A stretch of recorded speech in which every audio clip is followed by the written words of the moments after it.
Vistra plus iiPay is a global leader in payroll and workforce solutions, combining elite payroll technology with dedicated local expertise to deliver seamless, compliant payroll across borders.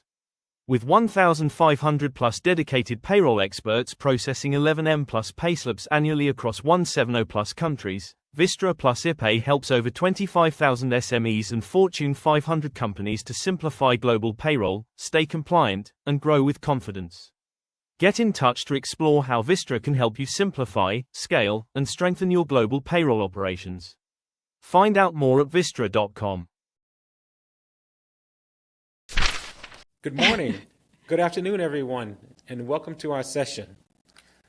We're pretty excited to talk about why global payroll automation fails without a standardized operational foundation. We're delighted you've joined us today. Over the next 50 or so minutes, we're going to explore a challenge many of you are likely facing. You've invested in this great payroll technology, perhaps even cutting-edge automation tools, yet the administrative function remains. Manual reconciliation continues. Compliance feels harder every day, not easier. And your HR and finance teams, which are really supposed to be strategic, are spending their time firefighting. So today we'll unpack why this happens, and more importantly, what you can do about it. You will hear real-world insights on how standardization creates the foundation for the automation, scalable compliance, and strategic capacity. We'll share practical implementation approaches, things you should watch out for from actual client experiences, and most importantly, we'll leave you with some actionable takeaways you can apply to your organization. But before we dive in, let me introduce myself briefly, and then I'll hand over to my colleague, Joe. So first of all, I'm Curtis Holmes. I'm Executive Vice President of Global Payroll at Vistra. Prior to that, I was CEO of iiPay, a leading global payroll provider that serves clients all across the globe, whether you're in the Americas, Asia Pac, UK, Ireland, and EMEA. So excited to join you today, and I'm going to have my colleague, Joe, introduce herself. Thank you, Curtis. So nice to meet you all. My name's Joanne Foster. I lead our global payroll operations and implementations here at Vistra. My experience and background throughout is covering onboarding for new customers venturing into looking for new payroll providers, going through implementations, transformation, and also then the ongoing business as usual operations and continuous improvement. So hopefully we'll hear today a number of the experiences that we've seen and the complexities that we see across the regulatory environments today, particularly across the European markets. We're hoping that the help that we've given other organisations can share some of that and achieve compliance at scale whilst maintaining operational efficiency. Excellent. Thank you, Joe. And I'll just mention a couple of other things about Joe, since she didn't highlight it. But Joe is also the Chief Operations Officer for payroll.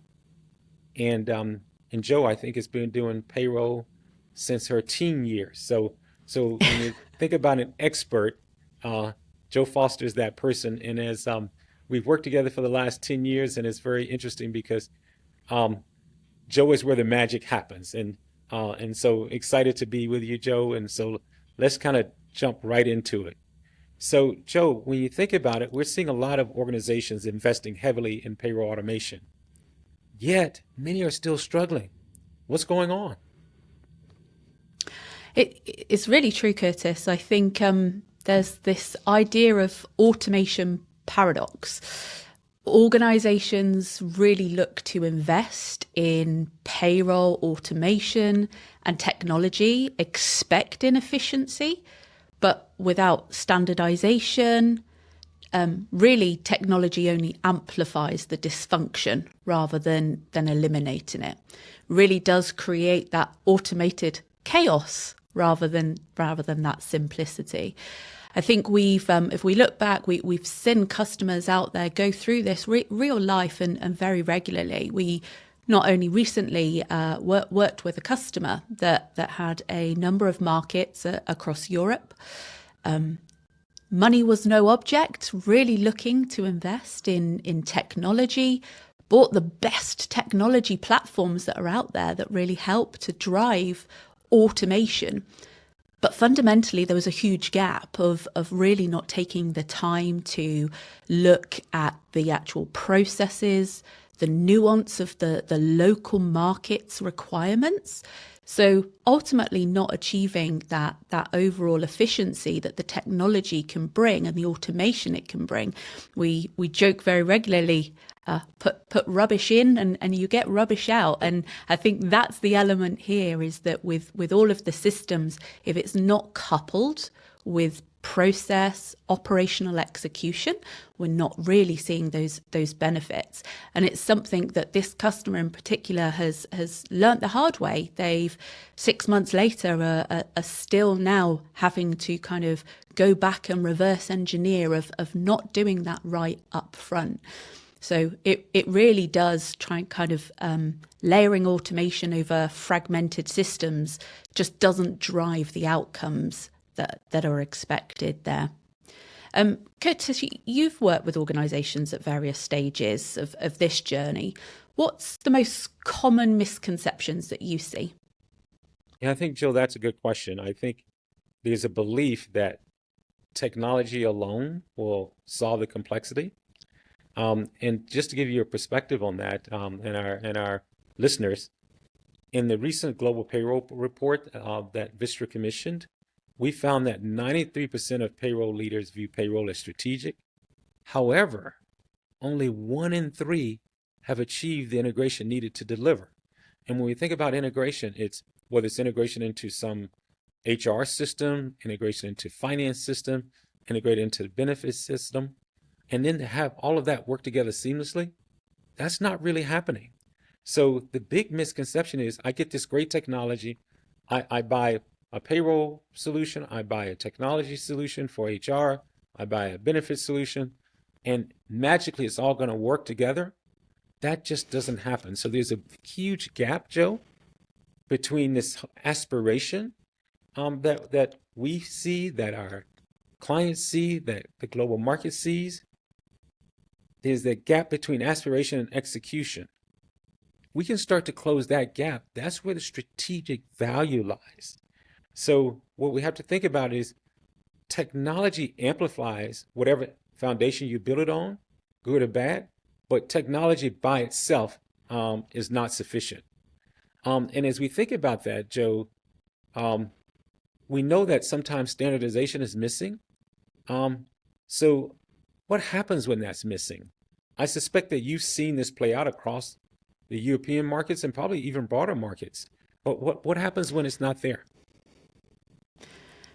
Unfortunately, Curtis, it's something that you see more often than you would Yes. like to, I would say. And definitely the complexity becomes exponential, not linear. Mm-hmm. I think when you think across it, different data formats across countries means that there's continued manual reconciliation despite automation. Mm-hmm. If we have inconsistent validation rules, processes, we get those continued errors. I think it also comes back to those fragmented processes. The fragmented processes being there just means that each new market, regulation, employee type, it really does multiply that friction across the payroll operations.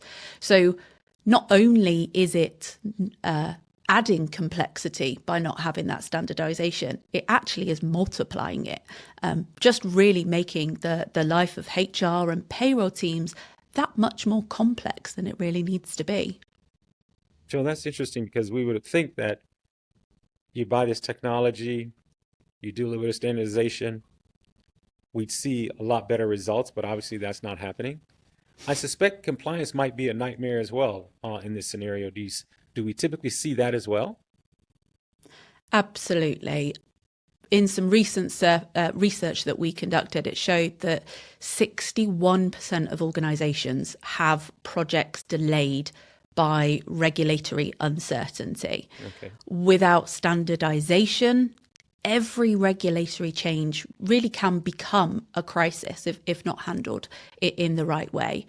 It should be able to create a process that allows manageable updates instead of it really becoming firefighting. That compliance risk, it really does create an exposure, and that increases exponentially. We've really seen this across those really complex markets, particularly like Germany, where there is lots of regulation and complexity that really sits behind that as well. Yeah. And it's interesting, when we don't address this compliance complexity, what we find is clients end up paying hundreds of thousands of dollars or pounds, millions of dollars or pounds, when that compliance complexity is not addressed. So that becomes important. And that just takes us back to, Joe, this whole concept of standardization. So we talk about the technology.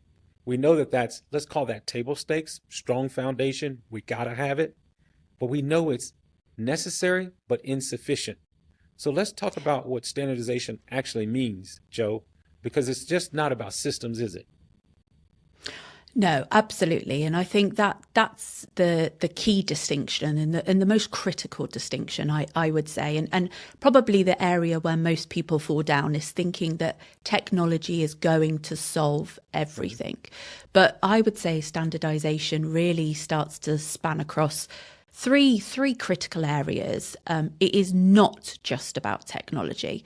It is about data, making sure that you've got correct, accurate data.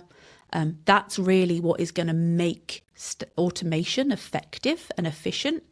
It's around processes. There is no point having fantastic automation in place through technology if the processes behind that do not support it. And then thirdly, I would say that comes down to the operational execution. If you do not have that ingrained in the operations day to day to make sure that the data and the processes all effectively work and are executed correctly, then really the automation of the technology cannot be sufficient. It will not drive the level of automation that it is ultimately trying to gain. So all three really must work together for it to be effective. All three are so important. Can you give us a little bit more details on each area, Joe? Yeah, absolutely. So data standardization, I think, first of all, let's start there. We start to look at things like consistent formats and definitions across countries. It's really important that we understand exactly what data do we need to provide? Where is the source, more importantly, of that data? And that's really a critical point. I think a lot of people really invest heavily in their HCM and everybody assumes that becomes the single source of truth. And actually, many times that you find out that isn't what the local teams believe is the single source of truth. So that really becomes really critical is actually getting a clear understanding of exactly what is the single source of truth for employee information. Where is that data coming from and the flow of that data, making sure that it is accurate at being captured level as well. And that's when we start to look about things around where we can start to introduce automated validations to allow us to catch errors at source to really enhance that quality of the data that is being provided. I think it's a critical area that sometimes people miss, and I would probably say is a really critical area is focusing on the data, where it is coming from, what is needed, what is required, how to get it accurate and complete, more importantly as well, so that all of those different areas can then start to realise the benefits of the automation. And the real impact of that is allowing us to eliminate manual steps, manual reconciliations, really at the roots. And that really goes hand in hand, I would say, with process standardization.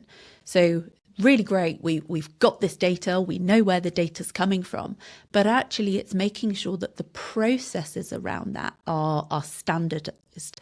So thinking about unified workflows, regardless of geography, looking at that user experience around the processes, and really starting to build up that methodology. So really being able to focus on catching errors upstream, not downstream. Payroll shouldn't be where we're all finding the errors, because that's at the end of the cycle. So it's really how can we create robust processes and methodology to support those processes all the way at the front end upstream to capture errors. And around kind of overlaying that then as well with those consistent controls and governance across jurisdictions. And there will always be individual complexities based on individual jurisdictions. But I think when you take a step back and look at how can you create those standardized controls across jurisdictions, and then supplement those with additional that are more of the country and jurisdiction specific, that really becomes incredibly powerful. And that's something that we try to focus on is really getting people to think about that up front in the process, so that we're not relying on payroll to be the catch-all of these types of things, and actually really helping to drive and think about standardization up front. And I would say when you have that the key benefit there really is scalability, being able to take those processes whilst going into new markets or just additional payrolls, really being able to leverage and copy those fantastic standardized processes that support it. And I think that really comes down to the third area, which is the operational standardization that really kind of is encompassing of the data and the processes. So that's really creating centralized governance combined with local compliance expertise.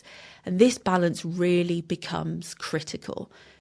Taking a step back and creating a true global framework, but with local knowledge and with extra local nuances added and supplemented into that global framework. And that really does allow a scalable infrastructure that new countries, new payrolls can easily slot into. And that's something that we see across Vistra, particularly seeing those customers that are going into new markets very rapidly. That really helps them to become agile when they're going through that, is having that great strong foundation in place. So overall, really they're just looking at it from a end result being that expansion without exponential complexity added into that. And I think when we think about that, Curtis, from your experience when clients have had that standardization, what does that actually enable for organizations, and what are the tangible outcomes that you have seen? Okay. So it's interesting because when clients embark on these, let's call them transformative payroll projects, sometimes involving HCM solutions, sometimes involving finance solutions, they have this view of how do we simplify all of this complexity? So all the things you just talked about around the standardization, it sounds like a lot. So if I'm a client, if I'm a large tech company, if I'm a large manufacturing company, I'm thinking we have to do all of this work to just get payroll right. Yes, you do. And here's the reason why. Because at the end of the day, if we think about what our aspirational view is for global payroll, it's really about zero touch. We want everything automated to the extent possible. We want standardized payroll processes. We want a technology that's easy to use. And we ask ourselves, but what does that really mean? So remember, payroll is about people. So at the end of the day, it means for our people, for our clients and their teams, it's about getting payments processed right, on time, every time, without any manual intervention. So that's really, really important. And we have to think about this as not a product feature, but it's an operational state that we want to achieve. So this whole idea of zero touch, it's it's the holy grail. It's how do we get into an operational state where all of this complexity is simplified and it becomes a great experience for the employees. So it requires all of those dimensions of standardization, Joe, that you talked about to work. And this is where employee well-being comes into play. But before I mention that, let me give you an example, Joe, of when things weren't standardized. I can remember around about 8 years ago, we were working, and you'll remember this, we were working with a large tech company, well known, well recognized. We embarked on the global payroll project. We were deploying the technology. Everything seemed to be fine. Then all of a sudden, we didn't see the adoption. And then we realized two things as we start to work with the client. First thing that didn't happen is there wasn't a standard set of processes that had been well defined up front. And second, this whole idea of change management hadn't come into play. So we think we can just go in and put this technology in and just move forward. We're partnering and working and collaborating with people who deliver real value for their customers. I mean, for their clients, for the company in which they work. And so we have to make sure that we're doing things in a way such that the employees feel valued in this process, that the employees can manage through this change, whether it's a different payroll provider, whether it's a new set of processes. Because think about it. In one country, I'm using one process. In another country, I'm using another. In one region of the world, I'm using another.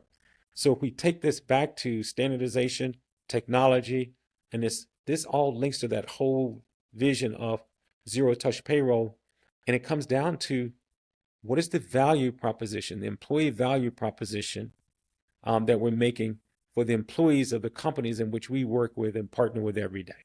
That's what it's about.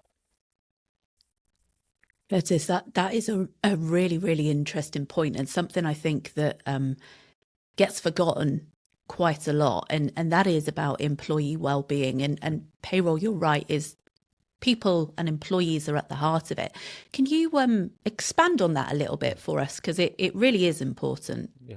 Let me give you an example, and then I'll give you some data points.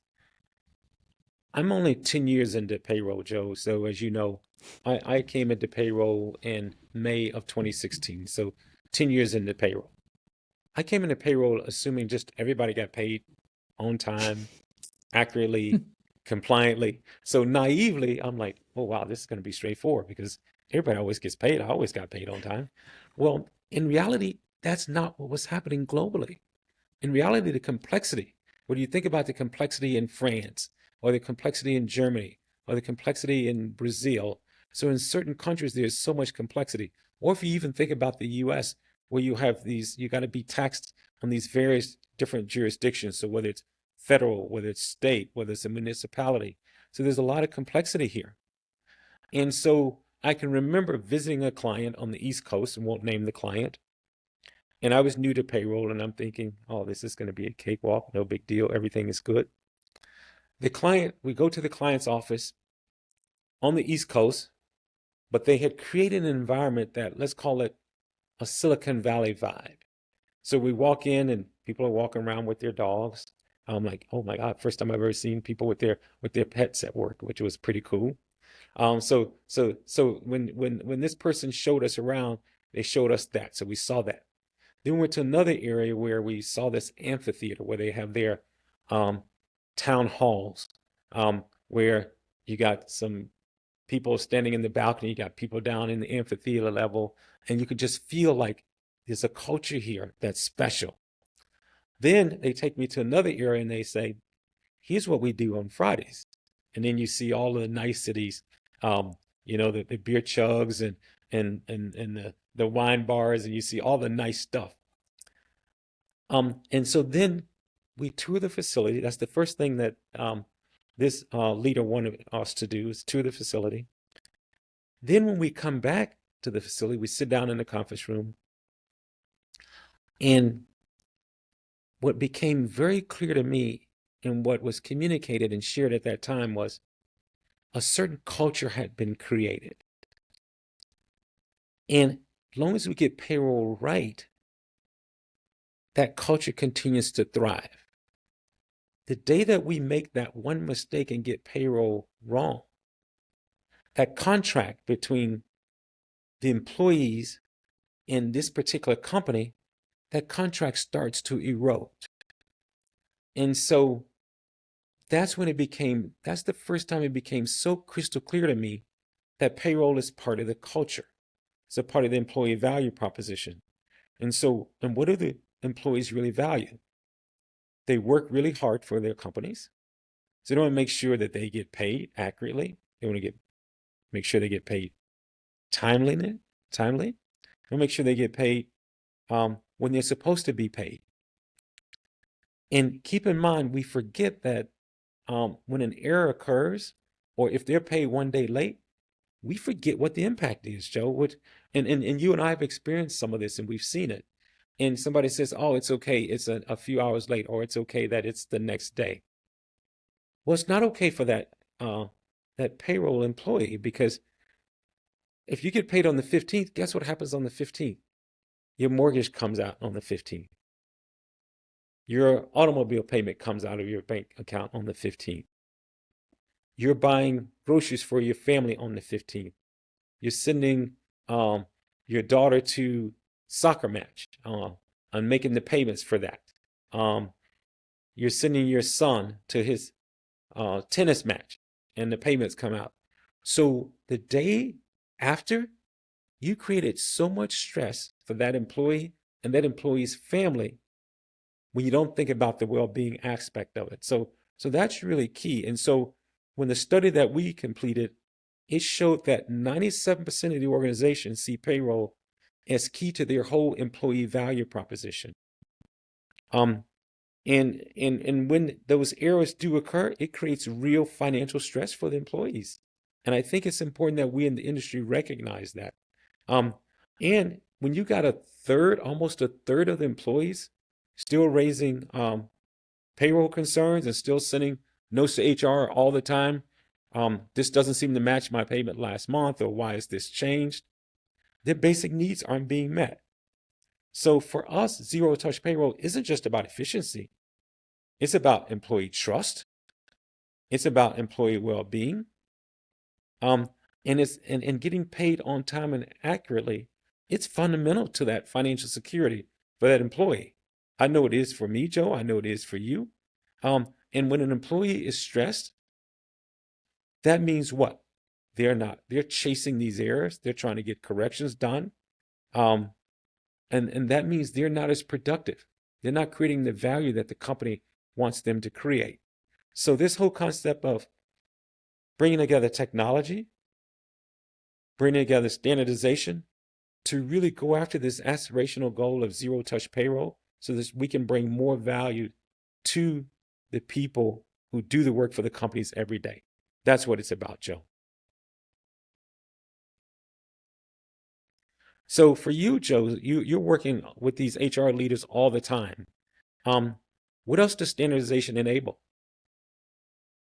Yeah, and I think actually, do you know what, Curtis, on this point, it's coming back to the point that you've just raised, is that actually standardization for HR leaders is critical. To your point, it is a huge factor to make sure for the employees of those organizations that they get paid on time. And the one thing I think, as you kind of explained there, is a lot of people think that it happens. Payroll happens. It's a push of a button. I think it's always the misconception that everything across the payroll landscape is. But Standardization really does enable a number of different things, and more importantly, not only enable it, but actually is really, really critical for the HR leaders, I would say. So if we think about real-time visibility, that becomes really critical. You're absolutely right. Every minute counts to make sure that that contract with that employee is not broken. It's not jeopardized. You're not putting that trust and everything about it at risk. So making sure that there's real-time visibility. So having oversight of all of the payroll operations, being able to easily identify where something might be going off track. We know we've all experienced that last minute request of somebody's just handed this last minute change through on my desk.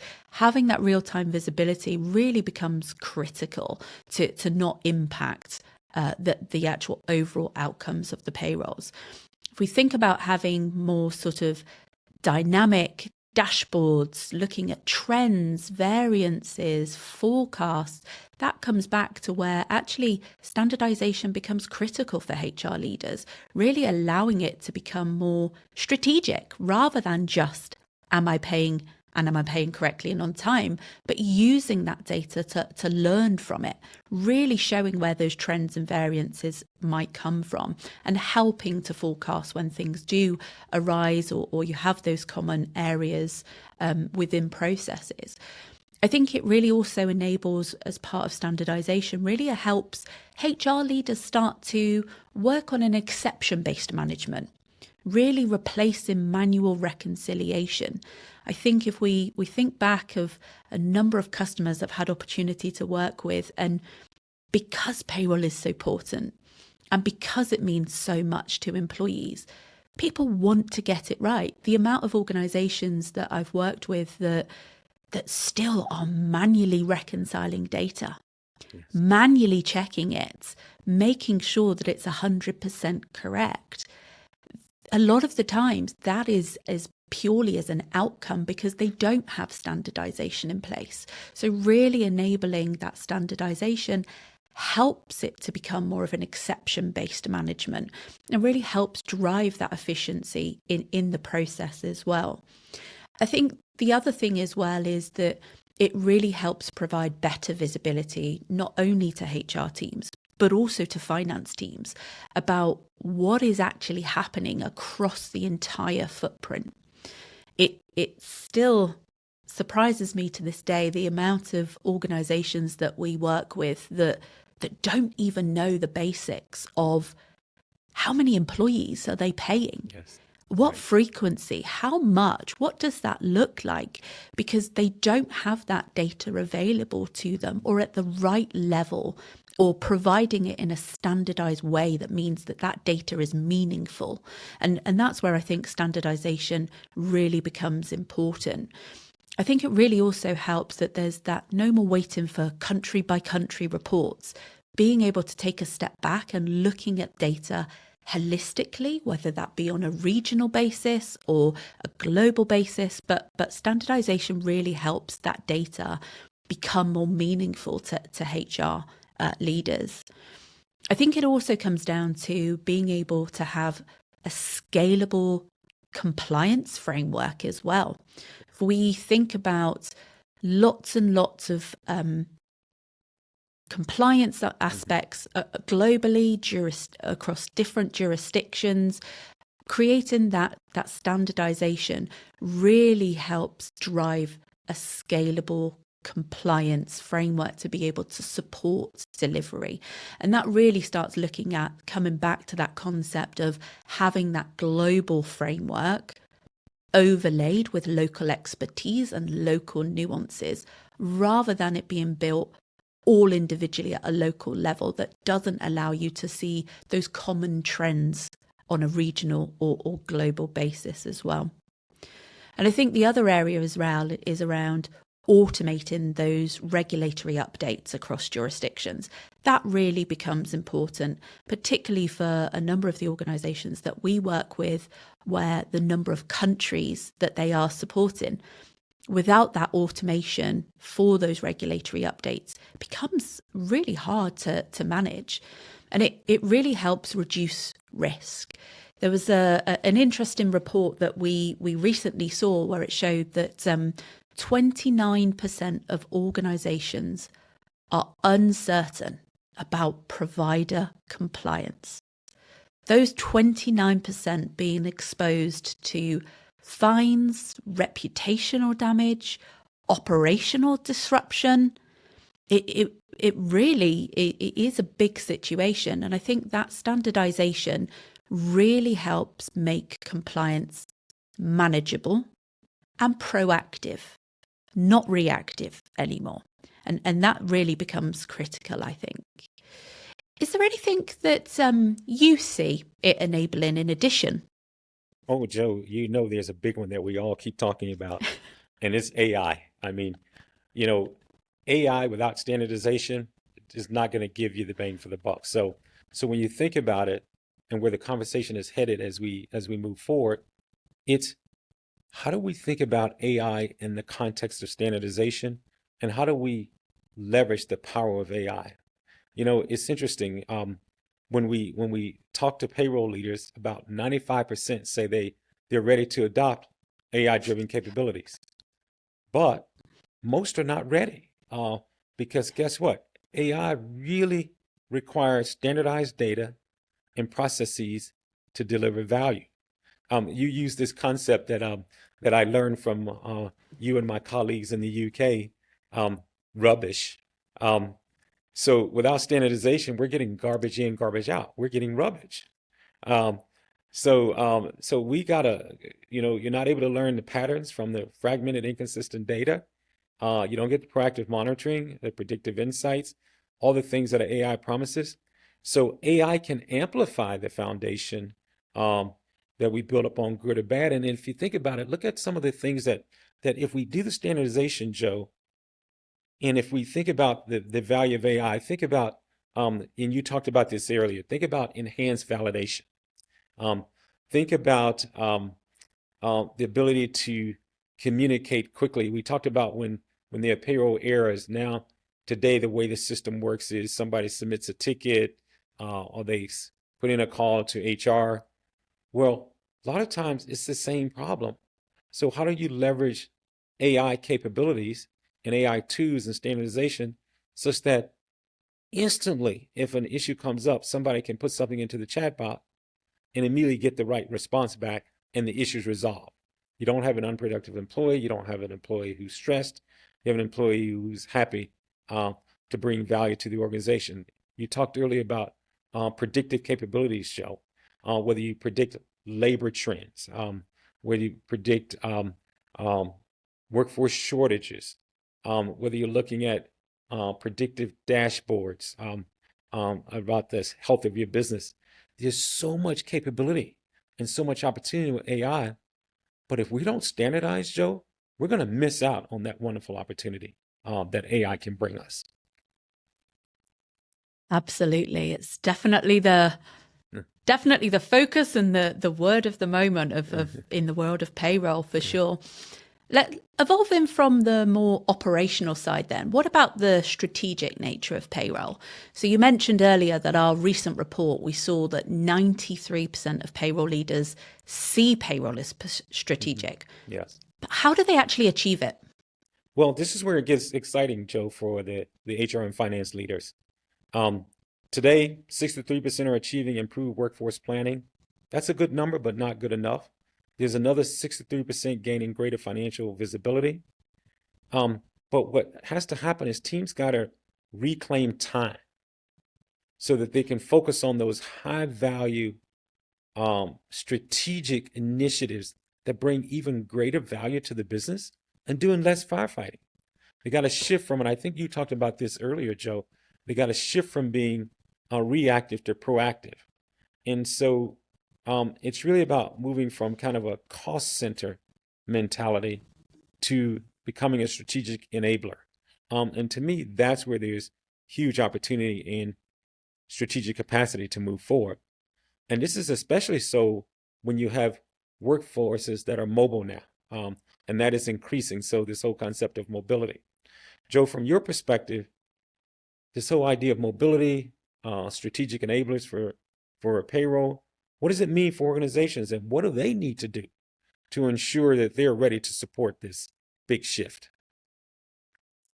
Yeah, workforce mobility, Curtis, absolutely. It really is essential for growing businesses. Yes. The report we touched on earlier, that same report showed that 32% of workforces already paid across borders, and 69% are planning expansion in 12 months. Okay. If we think that back, everything that we've talked about today, without standardization, each new country is rebuilding from scratch a whole new infrastructure. Yes. If you think about being able to be agile and support the growth in those new markets, you don't want to be prohibiting or stopping that growth for an organization that want to go out and help the wider world, whatever it is the services that they offer. Yeah. So having that standardization really helps support those new markets, really be a lot more agile, slotting straight into existing frameworks, enabling you to scale at pace without proportional complexity increase as well. Joe, we've talked about, workforce mobility and why standardization is important. We've talked about clients who want to acquire. Some are very inquisitive. M&A is a big part of what they're doing. We've seen many clients in the marketplace really expand by inorganic growth through mergers and acquisitions. We see quite a few clients and businesses who are out there growing organically, and so they're entering new markets, and so standardization becomes important. And also we see clients where they want to build a gigafactory or a new manufacturing facility. All of that is really, really critical. So when you think about it, and as we think about how we prepare, how do organizations really start to go on this standardization journey, Joe, so that they can maximize the opportunity in their businesses and leverage global payroll in a strategic way? Yeah, absolutely. I think it very much starts out first and foremost about assessment. Start with an honest assessment of the current state. Okay. I would say far too many times that is where we see a number of organizations fall down. Take a step back, take an honest look at what looks like today, because then you can build from it. I think when we think about that that true honest assessment, I would say there's a number of critical questions that the businesses need to ask themselves. Do you have a single source of truth for payroll data across all countries? Are processes consistent, or does each market operate differently? And can you report global workforce costs in real time? And then when you add a new country, do you rebuild it from scratch, or does it slot into an existing framework? I think once you've done that assessment, then you can start to move on into that implementation path. But first of all, that honest assessment truly is the critical success factor, I would say. And it is often the step that gets missed the most by a lot of organizations. And not only is it an honest assessment, but an honest assessment asking the right people. Time and time again, the number of organizations that we work with, you ask these questions and somebody will give you an answer. And it's only when you get into that implementation stage where the right people get brought in and the same questions get asked that you learn that there's a different answer.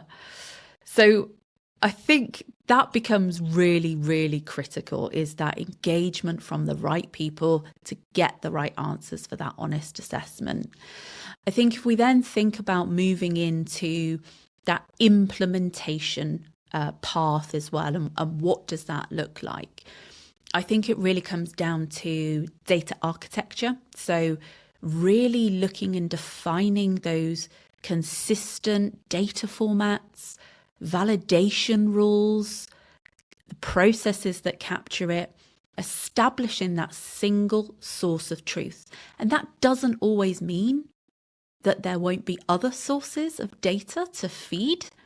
But I think starting out with establishing what is your single source of truth, where is that starting point, is really, really critical. And then I think it's building on that automated validation at point of entry. I think that's a really critical thing there, which is if you can build validation at point of entry, you're already starting to drive significant automation throughout the rest of the process. Some critical watch outs here, which is don't force uniformity. I think people sometimes can inadvertently take a global framework as forcing that everything must be the same. And that's not always the case. We know that there are local regulatory and compliance needs that just mean that a blanket uniform approach doesn't always work. It's a great starting point, but it must be coupled with those individual kind of compliance aspects. So I think standardization allows for local requirements within a global framework. And that balance really is key. I think when we think back of a number of kind of customers that we've worked with and taking that global framework and forcing that as a blanket has been a prohibitor to help them, because then the process doesn't work. So it's starting with that global framework and then overlaying that with those individual country kind of requirements or compliance aspects that must be coupled with that.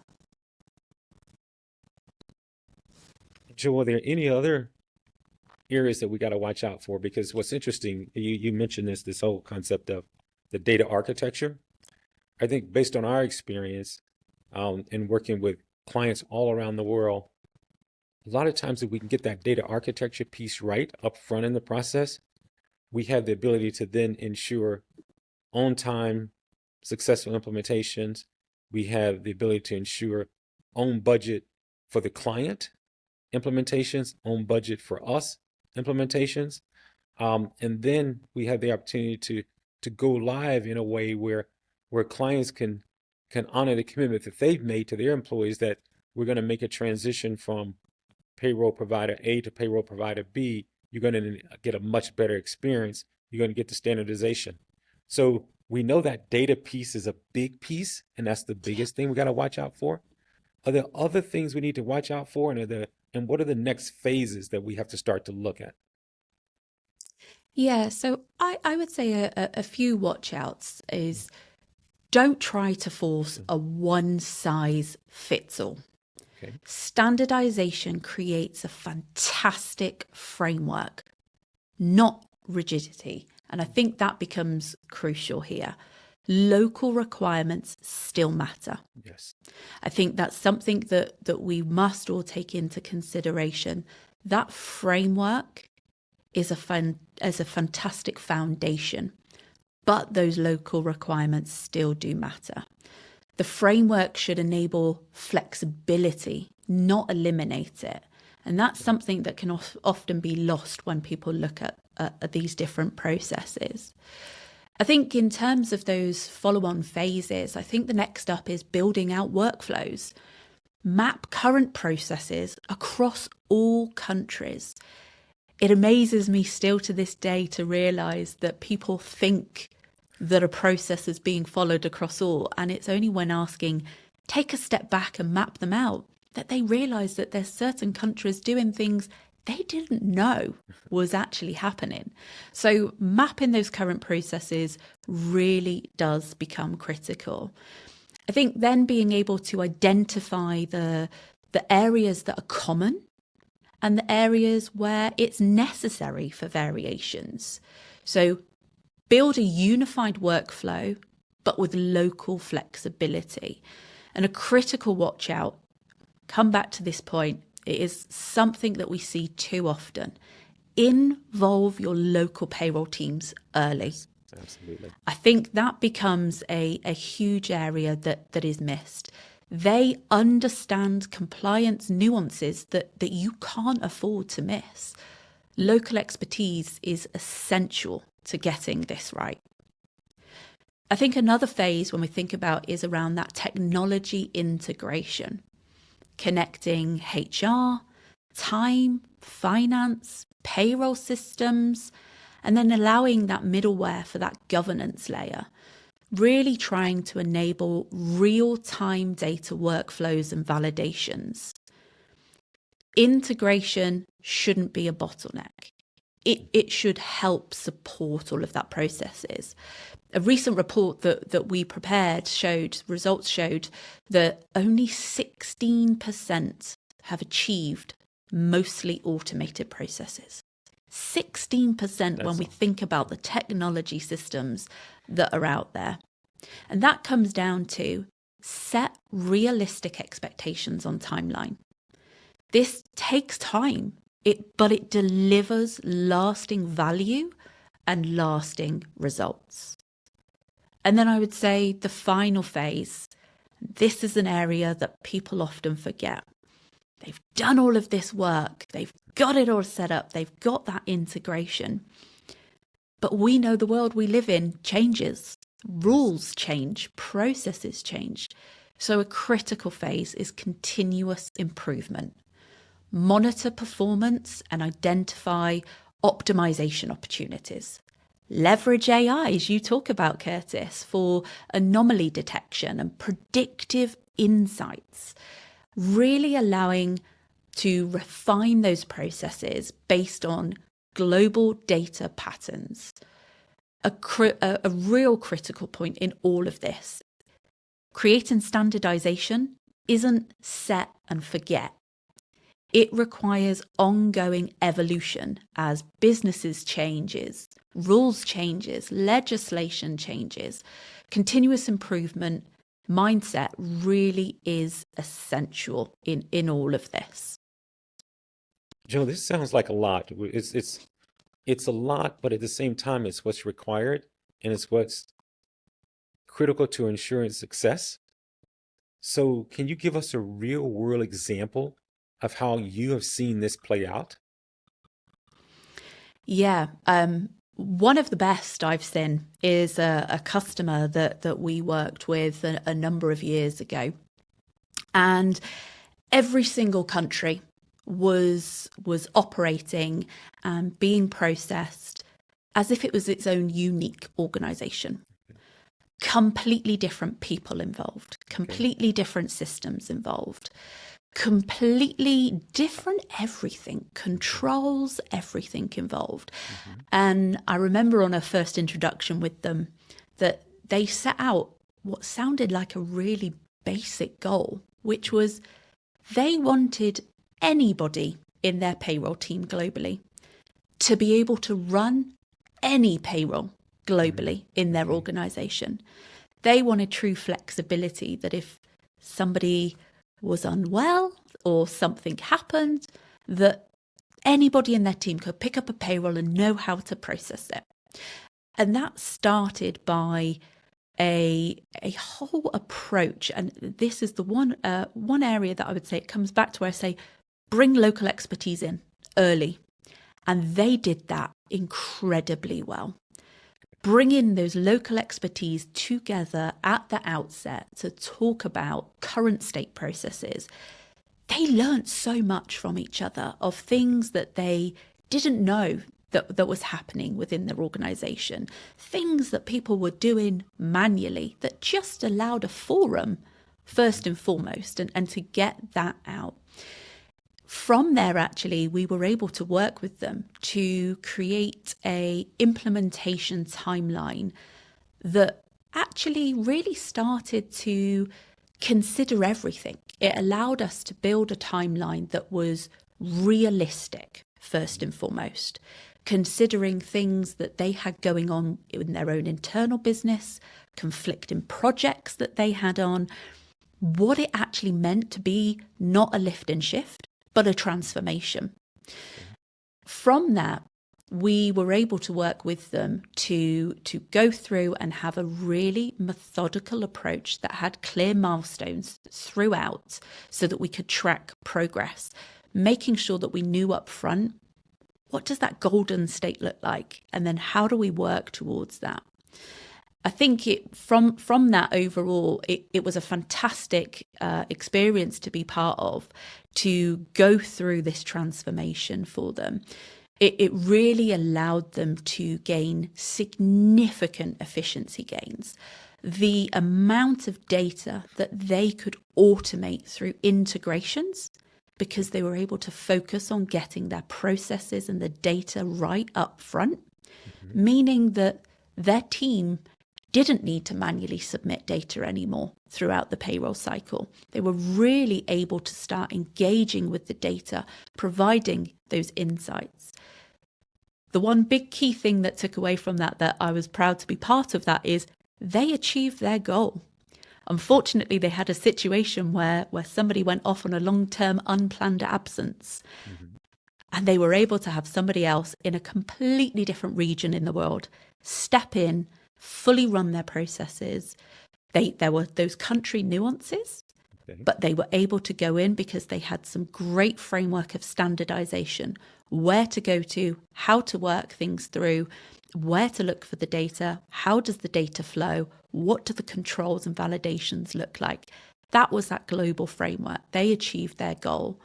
And I think that was really important because it not only brought them efficiencies in their process, they achieved their ambition at the beginning. And unfortunately, they had to recognize that ambition. But it also meant that they saw fantastic compliance improvements. And it really allowed a strategic capacity gain within that payroll function. And all of those key success factors really made it work. I think, Curtis, from your experience, what are the key success factors you've seen across implementations? I'll give you a couple, but before I do that, let me go back to your example. I think your example is very powerful, Joe, because it's that implementation phase, and where you start to see how standardized the processes are, how consistent the data is. You start to see the operational complexity. And the good news here is when you get that right, you have the best chance of ensuring timely, compliant, and accurately payrolls for the client's employees. And it's awesome that you have delivered these implementations successfully 98% of the time. And that percentage by itself is just not the only thing that's important, because that means, again, I go back to the client wants to make sure that the implementation is timely, on budget, standardized processes across the globe. And so that's an amazing example. So when I think about the critical success factors, let me first start with this big overarching one first, and then I'll give you kind of three. But the big overarching one, and Joe, you know this very well because this is what we talk about all the time. No matter what we do, it's really about a strategic partnership between the client and the payroll partner. That is number one. When that trust is built, that relationship is built, collaboration is strong, that's when you have the best opportunity to standardize, to implement in a timely way, to process payrolls accurately and timely. And when that small hiccup does occur, which invariably it will happen, because there's been a real partnership and a real collaboration, that's where success, that's where the magic happens. So from my experience, that is the overarching area that has to be focused on, is a strategic partnership, not a supplier customer relationship, not a supplier vendor relationship. It's a strategic partnership. So to make that partnership work, first, there has to be recognition that it's about people. Payroll is about people, and it's about people and technology. So You got to have the local payroll expertise within your global framework, whether it's centralized, whether it's in various regions. And you have to use technology as the enabler. It's not the end all be all, as you and I know, Joe. It's an enabler. And so it can be a replacement for the human expertise. Even when we bring in this AI capabilities, that's not going to replace the human factors, the human psychology associated with payroll. So when you think about people plus technology as being one of the first critical success factors, there's also a component under that around change management and stakeholder alignment.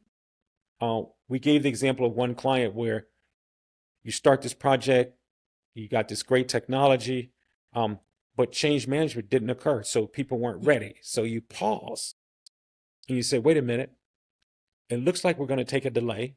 What if we do the change management right? We get back on track and we have success. And we've seen that. So the reality is we know you can't succeed with technology alone. It's got to be people plus the technology. The second factor, you talked about it, Joe, phased approach. Don't do this big bang theory that you see people try to do. Don't do it all at once. Don't standardize everything at once. Focus on where are the high impact areas. Where if we get this right, we'll have the greatest impact. We can have some easy wins, and then we build this momentum. Because all of us, some of us play sports, some of us, Joe, you go to your kids' soccer games and football games and so forth. You see the exuberance of one goal, of one win, and then that builds on itself. I can remember coming home after a win with my daughter, and because we've had this win, the relationship is just so amazing. That's no different than in these payroll environments, in these companies. You get a win, everybody's like, we did it. Now let's go tackle the next phase. So this is really about how do you demonstrate value before you just keep moving forward. And then you talked about this, Joe, already. You gotta balance global and local. There's some things happening in the local environment that you have to understand. There's local expertise. There's certain compliance areas. There's culture, which sometimes we just try to ignore. We think, we're just going to plop in a system. We're going to integrate it, and everybody's going to use it. Well, sometimes there's some cultural items we got to think about. There's some local compliance items we have to think about. So we have to realize standardization creates what's called that scalable foundation. It's not the end all be all, but you got to start somewhere. So then when you're balancing the global and the local, you take that combination, and that's what's going to get you true efficiency. Neither's going to work without the other. You got to bring global and local together. Got to bring the technology together. You got to think about people, and you got to bring it all together. And that's when, again, I love to say this, that's when the magic starts to happen. So, so Joe, let's kind of wrap this up, and just think about a few key takeaways from the session. The things that we think our listeners should think about, those in the global payroll community. Do you want to start, Joe, with yours? What are some of the takeaways? Yeah, I would say takeaways from today are technology amplifies what you build it on. So thinking back to the base layer, technology really amplifies around that. Automation layered over fragmented processes truly creates digital chaos. And I would say sequence matters. Standardization first, then automation, and continue transformation. I think build the right foundation before adding technology layers becomes critical. How about you, Curtis? What are your takeaways? Oh, it's the thing that you've been talking about, Joe, and that you are so adept in, and that's that standardization. It's got to span data, processes, and operations. So standardization for standardization's sake is not sufficient. So think about it: data, process, and operations, which is you so eloquently communicated to us. So it's not just about systems integration. it's not enough just to say we've interfaced into an HCM system. It's not enough to say we've interfaced into the TNA system, or we've interfaced into a benefits system or finance system. They all need to work in harmony, so that we can get to that holy grail that we're talking about, zero touch payroll. So we got to create consistency across the dimensions where it makes sense.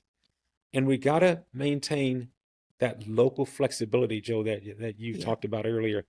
You got to pay attention to the local compliance issues, got to pay attention to the local culture.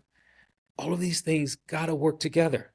And this, again, this is where this whole concept of zero touch payroll and employee well-being, we have to remember that payroll is about people. And when you think about AI in that context, some people get afraid, am I going to lose my job? Are they going to replace us? AI will deliver real value when you leverage standardization, you leverage the technology, you leverage consistent processes, and more importantly, you leverage the people. And that's where you get the strategic value of global payroll. That's when it moves from the back office to a strategic capability that actually brings huge value to the corporate enterprise. Great takeaways, Curtis. Thanks so much. Any final thoughts that you'd like to share with our listeners today? Well, Joe, first of all, I'll share with them. It's great to have the opportunity to do this with you and to be able to share this information with the global payroll community. This is an important community to us. I've worked in this community for the last 10 years. You worked in this community for even longer. And we know that companies that win aren't those with the most software or the best software. They're those with the strongest operational foundation that know how to leverage that technology to create a great experience for their employees and those who are providing that payroll capability to the employees. We know that workforce mobility is accelerating. We know the regulatory environment just continues to be so complex. We're just seeing changes all the time, Joe, as you know. And so we got to then break down this gap or close this gap between the standardized and fragmented operations so that we don't have widening gaps as we move forward. And for us, Joe, and you and I have talked about this, the question isn't whether to standardize, it's whether you do it proactively or wait until something in your current environment stops supporting you so that you don't achieve your business goals. So Joe, it's been my pleasure to spend this time with you today. Hopefully our large global payroll community will get something from it. And all we can say is, from Joe and myself, stay tuned. Thank you very much. Thank you.